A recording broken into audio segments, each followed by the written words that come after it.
मना किया था कि वरिष्ठ मत कहिए, सुप्रीम कोर्ट में वरिष्ठ लिखने के लिए भी वहां इजाजत की अनुमति की जरूरत होती है। हमारे साथी शिवेश जी, आपका स्वागत है। और आप तमाम पहलुओं को बहुत गंभीरता से देख रहे थे और जरा अब लंच ब्रेक है ऑलरेडी, ये पूरा का पूरा केस किस दिशा में जाता हुआ दिखाई दे रहा है, जबकि इस वक्त हम लोगों ने देखा कि जैसे ही शुरुआत हुई आज बहस की, डॉक्टर सिंघवी, अभिषेक मनु सिंघवी अपनी बात रख रहे थे और उसमें वो लगातार एक बात को यहां जोर देकर कह रहे हैं कि आप आधार कार्ड को इसमें जोड़िए, आधार कार्ड जोड़िए।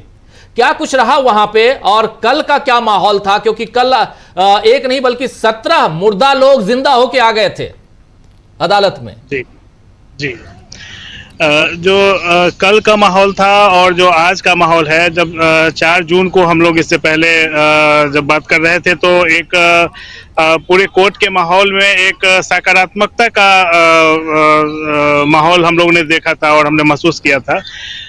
मुझे कहने में थोड़ा ये अफसोस हो रहा है और दुख भी है कि कल का भी जो माहौल रहा और आज भी जिस तरह का माहौल है उसमें कहीं सकारात्मकता नहीं दिख रही है। बहुत कई बार ऐसा लग रहा है कि जो माननीय जजेज हैं वो चुनाव आयोग के पक्ष को ज्यादा रखते हुए नजर आ रहे हैं। हालांकि जब इस तरह की सुनवाई होती है तो उसमें कई बार ये जजेज जो हैं वो इस तरह के सवाल करते हैं अक्सर, जिससे कि ऐसा लगता है कि उन्होंने कोई मन बना लिया हो, लेकिन वो न्याय तक पहुंचने का वो एक तरीका होता है कई बार। तो लेकिन कुल मिला के जो माहौल है वो माहौल में बहुत सकारात्मकता नहीं है। ऐसा लग रहा है कि शायद माननीय न्यायालय ने कुछ मन बनाया है, वरना एक ही बात को लेकर, जैसे आज कल भी इन्हीं मसलों पे चर्चा हुई थी, आज भी तकरीबन उन्हीं मसलों पे चर्चा हो रही है और वो उसका आधार सिर्फ और सिर्फ है कि आधार को शामिल कर लेना है या नहीं करना है। आज बहुत ही बेहतरीन तरीके से अभिषेक मनु सिंघवी साहब ने अपनी दलीलें रखी हैं कि आधार को क्यों शामिल करना चाहिए। उन्होंने जो सरकार ने जो 11 तरह के जो डॉक्यूमेंट बताए हैं उसको एक एक करके उन्होंने बताया है कि ये कितने इसकी कितनी संख्या में कितने प्रतिशत लोगों के पास और कितने कम प्रतिशत लोगों के पास ये सारे आधार हैं, जबकि 68% जहां तक मुझे ख्याल आ रहा है, मैं उस समय कोर्ट में ही था। उन्होंने कहा कि तकरीबन 68% लोगों के पास बिहार में आधार है, जबकि पासपोर्ट 2% लोगों के पास है जी। बाकी वो पेंशन का बात है तो पेंशन में 9 लाख के आसपास कुछ लोग थे, तो वो भी बहुत कम संख्या है।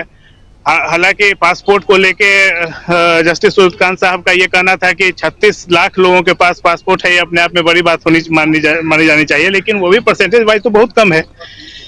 तो कुल मिला के ये है कि हम आधार पे ही अभी इतनी चर्चा हम अटके हुए हैं, जबकि आधार पिछले कई वर्षों से 2 दशकों से तो तकरीबन 7-8 से जब आधार शुरू हुआ, उसके बाद सरकार लगातार इस बात की कोशिश कर रही है कि आपके पास यदि कोई वैलिड डॉक्यूमेंट है तो आधार है, और उसी आधार को अब आप मानने से इनकार कर दे रहे हैं। तो पूरी तरह से आधार को लेके के इर्द गिर्द ही पूरी चर्चा रही है और मैं इसे कोई बहुत निराशा, मतलब बहुत सकारात्मक बहस पिटिशनर के ख्याल से और आम आदमी के ख्याल से नहीं देख पा रहा हूँ।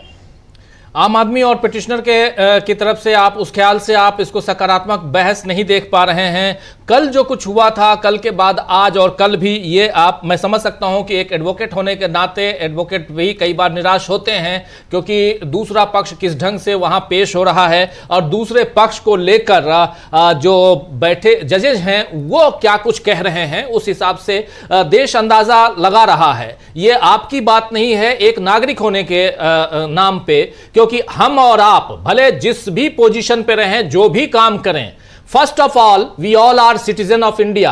हम सब जितने हैं सब भारत के नागरिक हैं और एक इंसान हैं। उससे भी बड़ा है कि हम इंसान हैं और इंसानियत तो रहती ही है, और उस लिहाज से हम लोग जानते हैं। और जब सिटीजन ऑफ इंडिया की बात मैं कर रहा हूं, नागरिक की बात कर रहा हूं, तो नागरिक के जो संघर्ष हैं, नागरिक के जो उनकी जो उम्मीदें हैं, इच्छाएं हैं, आवश्यकताएं हैं, उनको फुलफिल करने के लिए ये तमाम अलग अलग संस्थाएं बनी हुई हैं।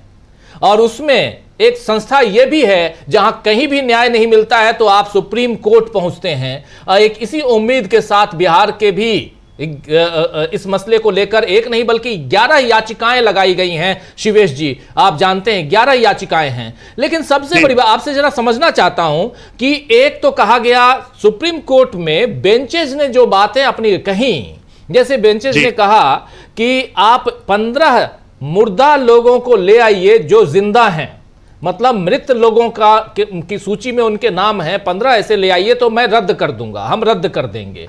कल 17 आ गए थे, 17 थे कोर्ट में, 2 को पेश किया गया, इस पर कोई प्रतिक्रिया नहीं है कोर्ट की। दूसरी बात जरा जी प्लीज प्लीज प्लीज। मैं इन्हीं बातों से थोड़ी निराशा पैदा होती है, क्योंकि अगर आप शुरू से देखें जो कोर्ट की जिस तरह से टिप्पणियां रही हैं, शुरू में सुधांशु दुलिया साहब जो अब रिटायर हो चुके हैं, उन्होंने तो साफ कहा था कि क्या आपके पास इसका अख्तियार है। फिर लेकिन बेंच बदल गई, उसमें फिर जस्टिस बागची आ गए और जस्टिस सूर्यकांत के बेंच में वो आ गया, और इवन जस्टिस सूर्यकांत ने खुद ही कहा कि अब मैं इस पर फैसला ले लूंगा। अब जब 17 लोग खड़ा किए जा चुके हैं, 2 लोग कल कोर्ट में पेश किए गए थे योगेंद्र यादव जी की तरफ से, बाकी लोग बाहर थे। उसके बाद अब कोर्ट कर रहा है कि ये तो डाटा का बात है, डाटा का सवाल है, और इसमें ट्रस्ट डिफिसिट की बात अब की जा रही है। तो सवाल है कि अब इन सब बातों से ज्यादा निराशा पैदा हुई है कि कोर्ट जो जिस तरह की अपनी राय देता रहा है या जिस तरह की बातें करता रहा है, कई बार उसमें सकारात्मकता दिखी, लेकिन अचानक कोर्ट के व्यवहार में और कोर्ट के माहौल में एक तरह का निराशा है।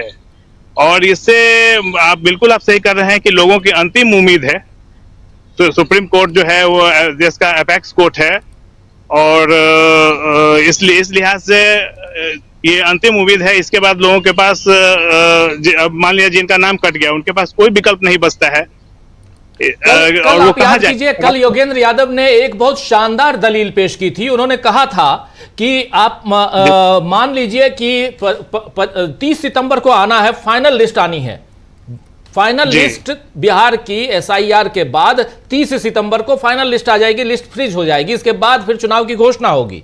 उन्होंने कहा कि मुझे चुनाव लड़ना है और 25 तारीख को मुझे पता चलता है, 25 सितंबर को मुझे पता चलता है कि मेरा नाम उसमें नहीं है, 30 तारीख को फ्रीज हो गया उसमें, उसके बाद मैं क्या करूंगा? मैं ट्रिब्यूनल जा रहा हूं, मैं कुछ और कर रहा हूं, अपील कर रहा हूं, सब कर रहा हूं, अपना नाम जुड़वाने के लिए मैं कर रहा हूं, लेकिन तब तक चुनाव की घोषणा हो गई, चुनाव हो गया, मैं उसमें खड़ा नहीं हो पाया, 5 साल तक मैं झुंझुना बजाते रहूंगा, 5 साल तक इधर से उधर, उधर से इधर। बिल्कुल यही कोशिश है। अगर आप देखें तो चुनाव आयोग, देखिए इस पूरी प्रक्रिया को अगर देखा जाए तो ये लोगों को काटने का प्रोसेस है, लोगों को जोड़ने का प्रोसेस नहीं है। इस बात को योगेंद्र यादव जी ने ही कल बहुत अच्छी तरीके से उठाया है कि अब तक इन्होंने 65 लाख लोगों के नाम काटे हैं, ये बताएं कि इन्होंने कितने लोगों के नाम जोड़े हैं। यानी कि ये पूरी प्रक्रिया जो है वो डिलीशन की है, वो रिवीजन नहीं है, ये रिवीजन नहीं है। रिवीजन के नाम पर आप लोगों को काट रहे हैं, उनका जो वोट का अधिकार है, जो उनका सत्ता का अधिकार है, जिसके आधार पर वो सत्ता बदलते हैं। कोई भी जनता जिस वोट के अधिकार के बदौलत अब अपनी सरकार चुनती है, उसी पर ये हमला है।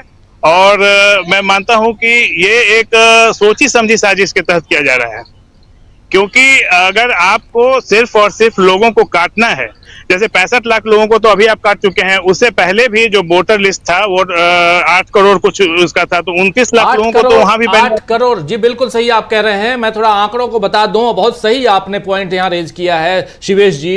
8 करोड़ 18 लाख लोग जो कि वयस्क है, जो वोट देने के अधिकारी हैं, 8 करोड़ 18 लाख में से 7 करोड़ 94 लाख लोग, 18 या कुछ भी 38 जो भी हो, 29 लाख लोगों के तो नाम आपने पहले काट दिए। 29 लाख लोगों 29 जी उस तकरीबन 1 करोड़ लोग तो अभी कटे नजर आ रहे हैं। फिर जब आपकी फाइनल लिस्ट आएगी उसमें कितने लोग कटेंगे, तो कुल मिला के तकरीबन 1 करोड़ से ज्यादा लोगों को तो आपने काट दिया। और जो इस देश में जो चुनाव आयोग का काम है, चुनाव आयोग का अब तक का काम जोड़ना रहा है, काटना नहीं रहा है। ये पहली बार है, ये अनप्रेसिडेंटेड है कि चुनाव आयोग एक प्रक्रिया के तहत वोटरों को काट रही है। ये एक निराशाजनक स्थिति है, और ये सिर्फ और सिर्फ निराशाजनक स्थिति नहीं है, ये एक तरह से हमारे अधिकारों का हनन है। ऐसे हमारे जो बुनियादी अधिकार जो हमारे संविधान ने दिए हैं उसका ये हनन है। इसलिए ये मसला बहुत गंभीर है। लेकिन इस निराशाजनक माहौल में जो मैं सोच पा रहा हूँ और जो मैं देख पा रहा हूँ, वो मैं ये देख पा रहा हूँ कि मतलब थोड़ी मैं एक काल्पनिक बात करना चाह रहा हूँ राजीव जी। जी, ये अगर मान लेते हैं कि अगर जो अभी तक मैं इस मसले पर जो सोच पाया हूँ उसमें ये है कि कोर्ट में जो सारी कवायद जो हो रही है, उस कवायद का बहुत प्रक्रिया हो रही, जो भी यहाँ रिजल्ट आएगा, सपोज कीजिए कि उन्होंने बहाल ही कर दिया कि ये ठीक है, जो हम चाह रहे हैं, जो पिटिशनर चाह रहे हैं, वही कोर्ट ने फैसला दे भी दिया, तो कल्पना कीजिए कि क्या होगा। क्योंकि देखिए 4 तारीख को जब हम लोग पिछली बार इस मसले पे बात कर रहे थे या कोर्ट की जब सुनवाई हो रही थी, उसके बीच में बहुत सारी ऐसी घटनाएं हुई हैं जो इन घटनाओं से या इन मुद्दों से बड़ी घटनाएं हैं। मैं राहुल गांधी के जो खुलासे हैं और राहुल गांधी ने जो जिस तरह से तथ्यात्मक तरीके से और चुनाव आयोग के ही फैक्ट्स के आधार पर जो एक लंबी लाइन खींची है, जो एक बड़ी लाइन खींची है, उसके बरक्स में बात कर रहा हूँ। तो अगर सपोज हम कल्पना करें कि इन्होंने अगर पिटिशनर की ही बात मान ली, तो सवाल क्या है, तो सवाल ये उठता है कि क्या राहुल जी ने जो सवाल खड़े किए हैं उसका जवाब हमको मिल जाएगा यहाँ के फैसलों से। तो मेरा ये मानना है कि ये कवायद जो है अब, और चुनाव आयोग तो इस बात को वो चाह ही रहे हैं, लेकिन अब सुप्रीम कोर्ट ने भी शायद ये मन बना लिया है कि हमें इस मसले को टालना है।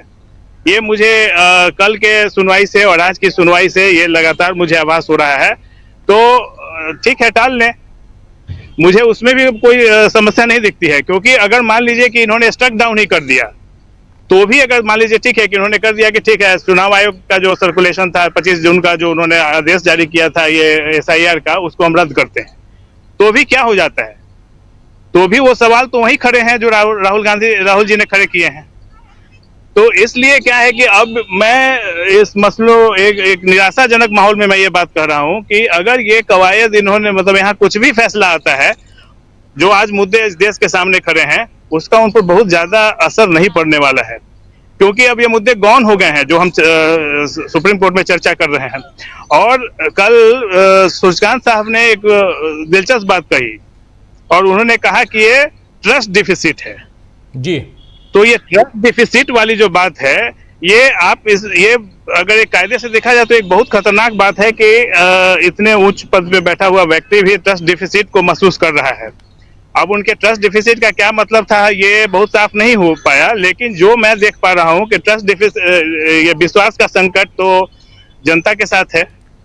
बिल्कुल लेकिन जस्टिस सूर्यकांत अगर जब बात कर रहे थे ट्रस्ट डेफिसिट की बात, तो मुझे ऐसा लगा, जो मैं फील किया एक पत्रकार होने के नाते शिवेश जी, वो ये कि यहां पर ट्रस्ट डेफिसिट जब तमाम तरह की दलीलें दे रहा है विपक्ष, और उधर से और इतना ही नहीं, ये कह रहा है विपक्ष कि देखिए, आप कह रहे थे कि हम एक भी जिंदा आदमी को मौत की लिस्ट में नहीं लेके गए हैं, मृतकों की लिस्ट में लेके नहीं गए हैं, और उसके बाद यहां जिंदा भी मुर्दे को जिंदा दिखाया जा रहा है। ये सारी चीजें आने के बाद जो वहां हो रहा था इस पूरे घटनाक्रम को, और अगर जस्टिस सूर्यकांत कह रहे हैं कि ये ट्रस्ट डेफिसिट है, तो इसका मतलब साफ साफ है कि चुनाव आयोग जो कर रहा है वो सही कर रहा है और आप लोगों को उस पर विश्वास नहीं है, तो इसकी डेफिसिट है। यानी विश्वास की यहां पर कमी हो गई है चुनाव आयोग और पिटिशनर्स के बीच। जी, इन्हीं संकेतों से निराशा पैदा होती है राजीव सर। इसलिए मैं थोड़ा निराश आज मेरी बातों में भी आपको निराशा झलक रही होगी।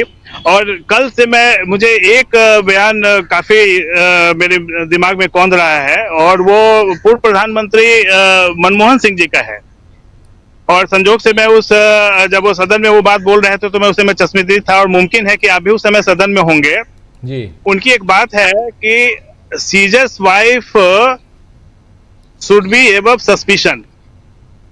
उन्होंने एक बड़ी बात कही थी ये बिल्कुल। राजनीतिक गलियारे का एक बहुत बड़ा की बहुत बड़ी लोकोक्ति है, बहुत बड़ी इंग्लिश की सेइंग है कि seizures wife should always be above suspicion. यानी कि संदेह से परे होना चाहिए जो सत्ता में बैठे हुए लोग हैं। आज एक वो दिन था और एक आज का दिन है कि जब एक एक कर इस देश में जो संवैधानिक संस्थाएं हैं वो संदेह के घेरे में आ रही हैं। बिल्कुल। ना कोई जवाबदेही है, ना कोई उत्तरदायित्व का भाव है, ना कोई रिस्पॉन्सिबिलिटी है, ना कोई अकाउंटेबिलिटी है।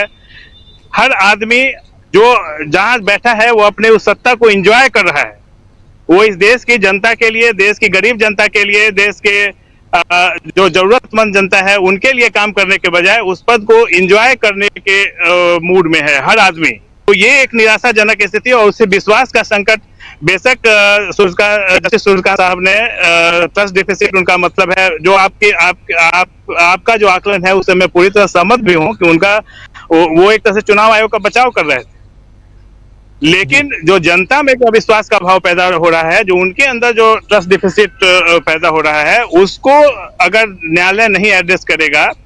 अब जैसे मैं पूरी कवायद में थोड़ी सी नाटकीयता भी देखता हूं, मतलब उसमें उसको नौटंकी या ड्रामा नहीं कर सकता, लेकिन जिस तरीके से बाकी सारे लोगों ने बात की, जिस तरीके से जस्टिस सूर्यकांत साहब ने योगेंद्र यादव जी को प्रेज किया और उन्होंने कहा कि देश की जनता इस कोर्ट में है, एक गर्व का विषय है। जी जी।